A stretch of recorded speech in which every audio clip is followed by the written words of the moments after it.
system when it comes to defining terrorism.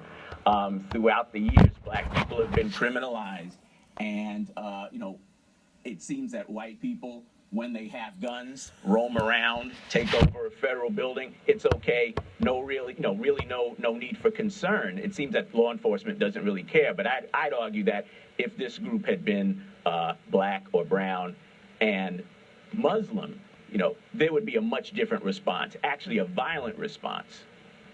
What about, I can hear the critics of your sort of thesis would be saying, well, hang on a second, these armed protesters in Oregon, yes, they may be armed, they're not destroying property, no one's in imminent danger there. What would your response to them be?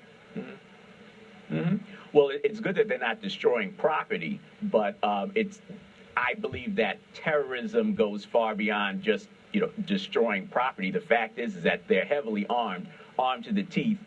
They are in possession of a federal building. It seems like they want something to happen, and I don't think it's a good thing, whatever it is that they expect to happen. So you can't have people just taking over government property with guns and expecting to die or to kill or be killed. I think it's a recipe for disaster. You mentioned a word a second ago. I had a separate guest on from the Washington Post who would agree with you, and she used the word terrorism. Would you call this terrorism?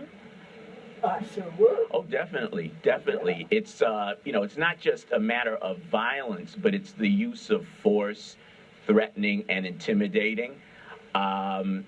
It's not just an issue of killing people, God forbid, but it's an issue of them being there in a forceful situation.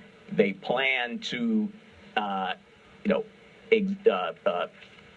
they plan to be involved in acts of violence if necessary, and it's clear that these days you have these militia groups, these white militia groups who go around carrying their weapons, and it's not just a matter of making a political statement, but they know that they are instilling fear into the hearts and minds of people, and that's why they're effective. It's because of the threat that they feel that they pose to these people, to the public in general. The federal government says they're monitoring the FBI. We wait to see how long this thing could go on. David Love with thegrio.com. Thank you for your perspective. Thanks for having me. I got it. Coming up next here, it is called Hollywood heroin.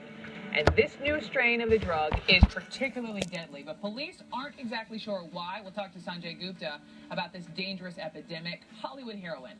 Plus, a super PAC set up to support Senator Marco Rubio sets its sights on Governor Chris Christie.